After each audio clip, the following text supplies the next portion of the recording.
Խնամված լինելն է Չերչինյան Cosmetics։ Բարև Մեդինֆորմի բոլոր հեռուստադիտողներին, հարգելիներս, այսօր մենք խոսելու ենք ուսահոդի հետ կապված խնդիրների մասին, ուսահոդի շրջանում ցավային սինդրոմները ինչ պատճառաբանություն են եւ առհասարակ այս խնդիրը որքանով է լուծելի։ Թեմայի շուրջ ես կզրուցեմ Իզմիրլյան բժշկական կենտրոնի սպորտային տրավմաների եւ խոշոր հոդերի վիրաբուժության բաժանմունքի վարիչ Ստեփան Մաթոսյանի հետ։ Բարև բժիշկ։ Բարև ձեզ, Նելիջա։ Շնորհակալ եմ, որ մեր զրուցակիցն եք։ Ես եմ շնորհակալ, որ հրավիրեցիք։ Նախ եւ առաջ խոսենք ինչ պատճառներից կարող են ուսահոդի շրջանում առաջանալ խնդիրներ, ցավեր։ Ուրեմն տեսեք, ուսահոդը մեր օրգանիզմի ամենաշարժուն հոդն է, ինքը գնդաձև հոդ է եւ բոլոր հատույթներում կատարում է շարժում, ծալում, տարածում, զատում, արբերում եւ պետական շարժումներ։ Ուսահոդը ունի անատոմիական առանձնահատկություն։ Ուսահոդը կազմվում է երկու ոսկրով, թիակով եւ բասկոսկրով։ Բասկոսկրի գլխիկը հոդավորվում է թիակի տանձաձև հոսության հետ։ Անատոմիական առանձնահատկությունը կայանում է նրանում, որ բասկոսկրի գլխիկը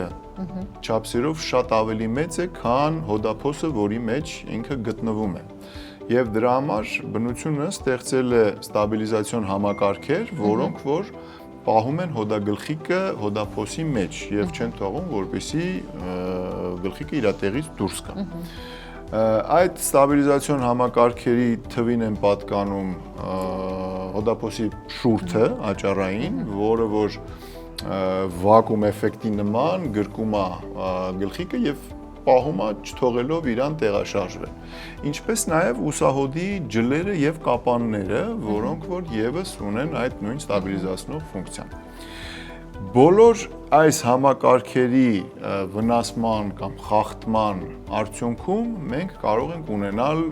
ուսահոդում ցավեր, շարժումների սահմանափակում, մինչև իսկ կարող ենք ունենալ հոդախախտեր։ Օրինակ, երբ որ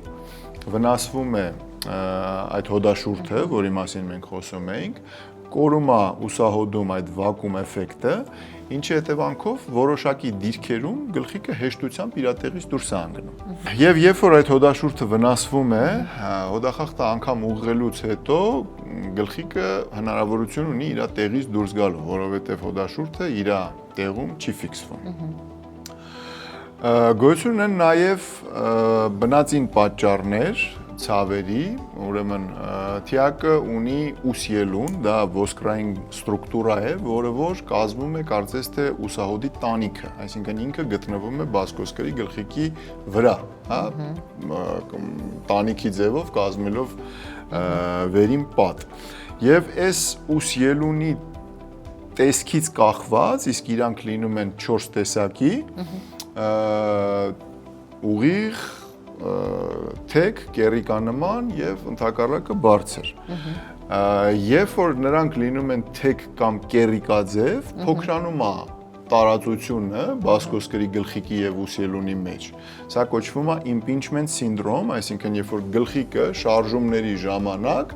սեղմվում է ուսիելունին, այսինքն ստացվում է մի վիճակ, երբ որ բասկոսկրին կպնող ջլերը, որոնք որ պատասխանատու են բասկոսկրի շարժումների համար, ձեռքը զատելու ժամանակ այդ ջլերը մնում են բասկոսկրի եւ ուսիելունի արանքում, ինչի հետևանքով ճնշվում են, վնասվում են, ինչը կարող է հետագայում բերել ցավերի եւ անգամ իսկ շարժումների սահմանափակման տեսքով։ Իսկ նմանատիպ խնդիրները բժիշկ կարող են ուղեկցվել առանց ցավային սինդրոմի։ Ուրեմն սկզբնական ժամանակաշրջանում, երբ որ մենք ունենք այդ impingement համախտանիշը, ցավեր կարող են չլինել։ Եվ միայն այն ժամանակ, երբ որ ջլերի վնասումը հասնում է այն մակարդակին, որ սկսում է կլինիկորեն հիվանդին անհանգստացնել, նոր այդ ժամանակ առաջանում են ցավեր։ Իսկ երբ որ ջլերը վնասվում են, մենք այդ ժամանակ արդեն ունենում ենք նաև շարժումների սահմանափակում, երբ որ հիվանդը չի կարողանում կատարել որևէ կախված թե ինչ ջիլ է վնասվել, ինչ որ շարժում։ Այո, իսկ ուսահոդի հետ կապված խնդիրները, եթե երկարատև են արդեն ասես քրոնիկ բնույթ են կրում, դրանք կարող են նաև վնասել ողնաշարի հետ կապված խնդիր առաջացնել, ողերը վնասել եւ այլն։ Գիտեք, քանի որ օրգանիզմը մեկ ամբողջականություն է, այսինքն ինքը աշխատում է որպես մեկ մեխանիզմ։ Հետևաբար այս մեխանիզմի ցանկացած ոնց որ համակարգի վնասում խախտում բերելու է մյուս համակարգերի գերծանրաբեռնման, ինչը անպայման անդրադառնալու է նաև դրանց վնասումով։ Շատ ժամանակ ուսահոդի գանգատները ունենում ենք խնդրեմ, ենթադրենք պարանոցում, պարանոցի ողերի, միջողային սկավառակների հետ խնդիրներ ենք ունենում եւ հիվանդի մոտ առաջանում են ցավեր ուսահոդում շարժումների սահմանափակում։ Նմանատիպ գանգատներ ինչպիսիք լինում են օրինակ ուսի խնդիրների ժամանակ։ Բայց մենք ունենում ենք սիտուացիա, որտեղ որ ուսահոդը ըստ էության վնասում չունի, բայց կան ցավեր, դա սովորաբար լինում է պարանոցի ողերի, միջողային սկավառակների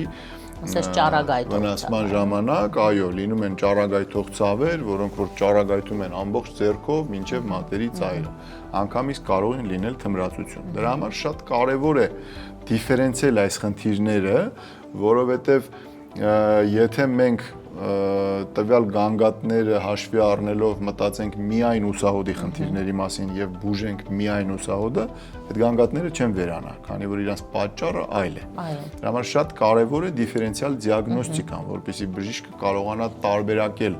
մի ցավը մյուսի հետ ու համապատասխանաբար հիվանդին ճիշտ ուղղություն տա։ Մոտեցումը ճիշտ լինի, այո։ Եթե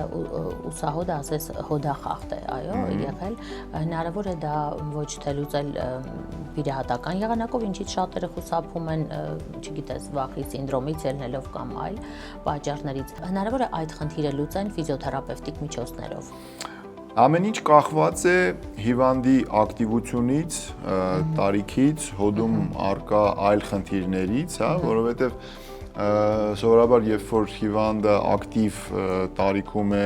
ինչ որ սպորտային ակտիվություն ունի եւ այլն, նմանատիպ խնդիրները հետագայում կարող են առաջացնել բարդություններ, ինչպիսիք օրինակ սովորութային հոդախախտերն են։ Այսինքն մի վիճակ, երբ որ ուսահոդը ինքնաբերաբար հոդախախտվում է, այսինքն ոչ թե ինքնաբերաբար, այլ ոչ ադեկվատ վնասվածքի արդյունքում։ Ենթադրենք հիվանդը կարող է ձեռքը բարձրացնել, բարձրացնելու ընթացքում ինքը դուրս ընկնի։ Սա կախված է ստաբիլիզացնող համակարգերի վնասման աստիճանից։ Հիմա եթե մեր մոտ կա աճառային շուրթի վնասում եւ զուգակցված ենթադրենք բասկոսկրի գլխիկի իմպրեսիա, նմանատիպ դեպքերում հոդախախտերը անընդհատ կրկնվելու են։ Ու եթե ենթադրենք մենք ունենք ակտիվ երիտասարդ հիվանդ, այս պարագայում չվիրահատվելը հղի է այլ բարդություններով։ Եթե հիվանդը մեծ ակտիվություն չունի, մեծ տարիքում է ու ինքը տենց մեծ ակնկալիքներ չունի իր ձեռքից, ու կոպիտ ասած իրան պետքա մազերը սանրի, ենթադրենք իր հացը ուտի, նմանատիպ դեպքերում կարելի է չգնալ վիրահատության եւ փորձել կոնսերվատիվ մեթոդներով ուժեղացնելով բասկապատի մկանները եւ այլն ֆիզիոթերապևտիկ միջոցառումներով հասնել ինչ որ մի պլատոյի, որտեղ հիվանդը իրան կզգա առավել կոմֆորտով եւ առանց ցավ։ Բայց դա չի նշանակում, որ իր մոտ խնդրեմը վերացել է, այսինքն այդ հոդախախտը իր մոտ նույնպես կարող կրկնվի։ Ուղղակի քանի որ հիվանդը մեծ ակտիվություն չունի, մեծ շարժումների ծավալ չունի, համապատասխանաբար այդ հոդախախտն էլ իրան չի անհանգստացնում։ Բժիշկ, այ հոդախախտի դեպքում, եթե երիտասարդ է, դեռևս ավյունովլի եւ կյանք առջև նա կարող է ապարել, մարզվել, թե պարտադիր պետք է այս խնդիրը լուծել հետո։ Դե հենց խոսքը դրա մասին է, որ երբ որ ինքը ակտիվ է եւ ունի այս վնասվածքները, որոնք որ առաջացնում են սովորութային հոդախախտ, ինքը չի կարող այդ ամեն ինչով զբաղվել։ Պետք է շարժումները սահմանափակ լինեն։ Այո, որովհետեւ կան շարժումներ, որի ժամանակ իր մոտ կարող է այդ հոդախախտը կրկնվի։ Դրա համար պետք է խնդիրը լուծել, որպեսզի դրանից հետո հանգիստ կարողանա շարունակել իր ակտիվությունը։ Որքան հասկացա ձեզ հետ զրույցից, խնդրի լուծման օպտիմալ տարբերակը վիրահատական միջամտությունն է։ Ակտիվ հիվանդների մոտ այո։ Այո, հետաքրքիր է սա վերջնական է լուծում խնդիրը, թե հնարավոր է նորից կրկնվի։ Ուրեմն ամեն ինչ կախված է վնասվածքի տեսակից եւ կատարվող վիրահատությունից, որովհետեւ նման խնդիրների պատճառները մեկը չեն, մի քանիսն են, եւ եթե ենթադրենք ոչ ցուցումով կատարվի վիրահատություն մի վնասվածքի լուծման փոխարեն մյուս վիրահատությունը, то հոդախախտերը անպայման կկրկնվեն։ Եթե վիրահատությունը կատարվում է ճիշտ ցուցումով, այսինքն ունենք խնդրեմ, որին ցուցված է այս վիրահատությունը, կատարվել է այդ վիրահատությունը, որը որ անցել է լավ, առանց բարդությունների, համապատասխանաբար մենք հոդախախտերի կրկնում չպետք է ունենանք։ Եթե իհարկե հիվանդը չի ունենում նոր տրավմաներ, որոնք որ կարան առաջացնեն հոդախախտ, ինչպես վնասված, այնպես էլ չվնասված, առողջ հոդում։ Եվ մեր զրույցի ավարտին կցանկանայի հեռուստադիտողին նշեք, թե հոդախախտերը ու հոդերի խախտումները անտեսելու դեպքում ինչ հետևանք կարող է կրել իրենց առողջությունը։ Ուրեմն բազմակի կրկնվող հոդախախտերը բերում են հոդի մաշվածության, որովհետև պատկերացրեք, ենթադրենք գլխիկը դուրս է գալիս իր տեղից, ինքը անընդհատ տանձափոսի առաջային մակերեսի վրա քսվելով գնում է առաջ։ Սա բերում է նրան, որ մեր հոդաճառներն են մաշվում, մինչև իսկ անցնում է ոսկրային ստրուկտուրաներին եւ սկսում է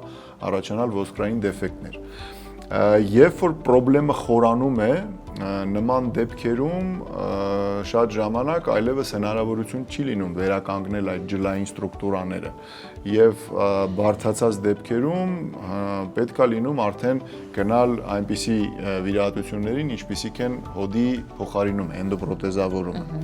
որովհետև մենք ունենում ենք ոսկրային դեֆեկտներ, մենք ունենում ենք ջլերի բացակայություն, կապանների թուլություն, որոնք որ չեն թողում, որ ինքը վերականգնվի։ Եվ մեծ տարիքում արդեն բարդացած վիճակում մենք ստիպված գնում ենք նմանատիպ վիրահատության, որը որ կոչվում է էնդոպրոթեզավորում, այսինքն հոդը փոխում ենք, ինչը հեչ ցանկալի բան չի։ Իհարկե, բժիշկ, իսկ ցավային սինդրոմը այստեղ պարտադիր է, ուղեկցվում է ցավային սինդրոմով այս պրոցեսը։ Եթե գլխիկը հոդախախտի մեջ չի, այսինքն ինքը իր տեղում է, սովորաբար ցավային սիմպտոմատիկա չի լինում եւ լինում է միայն այն ժամանակ, երբ որ ինքը իր տեղից դուրս է գալիս։ Բայց երբ որ խնդրեմը խորանում է եւ այս հոդախախտի խնդրին նաեւ զուգակցվում են արդեն ջլերի վնասումները, չգիտեմ, մաշվածությունը եւ այլն, այս պարագայում նաեւ գումարվում է ցավային սինդրոմը։ Այո, շնորհակալ եմ կարևոր ինֆորմացիայի համար, եթե ունեք մեր հեռուստադիտողին ուղղելու որևէ հորդոր, խնդրեմ։ Կուզենայի ասել, որ լինեն առողջ, հետևեն իրենց առողջությանը եւ վնասվածքների դեպքում դիմեն ճիշտ մասնագետների։ Շնորհակալ եմ, բժիշկ։ Ես եմ շնորհակալ։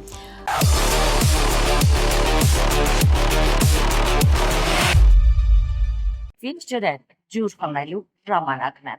Ողջույն առողջ էջի սիրահարներին, ես գտնվում եմ Hill սպորտային համալիրում եւ այսօր շատ հետաքրքիր վարժություն ենք ձեզ ցուցադրելու կատարել, ընդ որում նշեմ, որ վարժությունը ցուցված չէ սկսնակների համար, պետք է բավականին սպորտային ուղի անցած լինեք, քանի որ այն եւ բարդ է եւ միանգամից մարզում է մի քանի մկաններ։ Նշեմ, որ այն մարզում է կորի հատված, ինչպես նշում են մարզիկները, որովայնի առաջնային պատը եւ իհարկե մեջքի հետին պատի կոնքին մոտ մկանները։ Կատարելու ենք այս պտուտակի միջոցով շատ հետաքրքիր վարժությունը եւ ինչպես նշեցի նաեւ բարդ։ Իմ զրուցակիցը եւ վարժությունը ձեզ ուղղորդողը Hill սպորտային համալիրի մարզիչ Սեդան է։ Ողջույն Սեդա։ Շնորհակալ եմ, որ մեր հեռուստադիտողին ուղղորդելու ենք, թե ինչպես կատարել այս վարժությունը։ Մարզասարքը այնքան գրավիչ է, թվում է յուրաքանչյուր այն կարող է կատարել, բայց այն պետք է փոքր-ինչ ճանապարհ չէ անցած լինել։ Ըստ այդմ ենթադրում եմ բարդ է, կխնդրեմ հենց դուք էլ ցուցադրեք ինչպես այն կատարել, խնդրեմ։ Կատարում ենք հատակին, այո։ Ահա։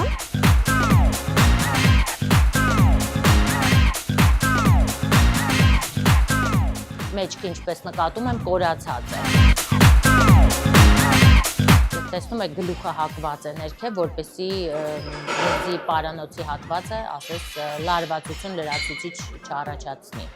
անհարմարության զգացողություն։ Իսկ ոտքերի դիրքը շատ հետաքրքիր է, պետք է ոտքերը խաչաձևել թաթի հատվածում։ Հիմա վարժությունը կատարելուց հետո մենք Սեդային կխնդրենք այդ մասը մեկնաբանի, ինչու պետք է ոտքերը խաչաձևել։ Սեդա, ինձ հետաքրքրեց, շնորհակալ եմ շատ այն ցուցադրելու համար։ Ինչու եք ոտքերը խաչաձևել։ Ուղղակի այսպես ավելի հարմար է։ Օրինակ անձնապես ինձ այդպես ավելի հարմար է։ Բանանցը ավելի հեշտ է, էլի բռնել։ Բայց կարելի է նաև ոտքերի այլ դիրքով, այո, այն կատարել։ Հա, կարելի է ուղղակի ոտնաթաթերի վրա հենված անել առանց ծնկի, այդ ավելի բարդ տեխնիկա է համարվում։ Այո, շնորհակալ եմ անչափ հետաքրքիր վարժություններ, ես կփորձեմ այն նույնպես կատարել։ Դա ինչ արգելիներս մարզվելիս միշտ պետք է ջուր խմել, տեսնենք ինչպիսին է կարծիքը, իմ ձեռքին ֆիտ ջրերն են, դրանք շատ հարմար են, ասես տանել կարելի այս ջրերով մի փոքրիկ ֆիզիկական ակտիվություն հաղորդել օրգանիզմին։ Դա դուք առհասարակ մարզվելիս ջուր խմում եք եւ ինչ կարծիքն եք դրա մասին։ Անպայման պետք է ջուր խմել։ Մարզման ընթացքում կրտնարտադրությունը ավելի արագանում է, շատանում է, ավելի ջուր ենք մենք դուրս թողում օրգանիզմից, դրա համար ավելի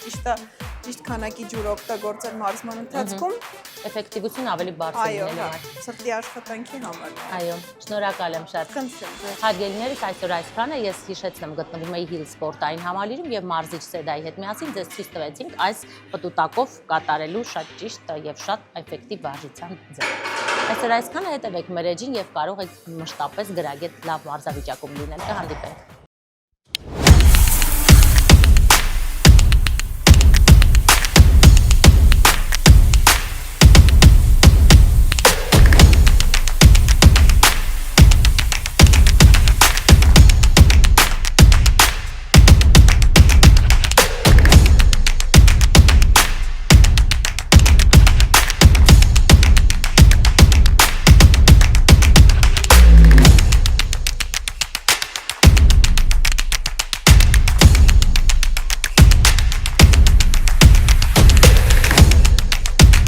Կարևորը խնամված լինելն է։ Չերչինյան Cosmetics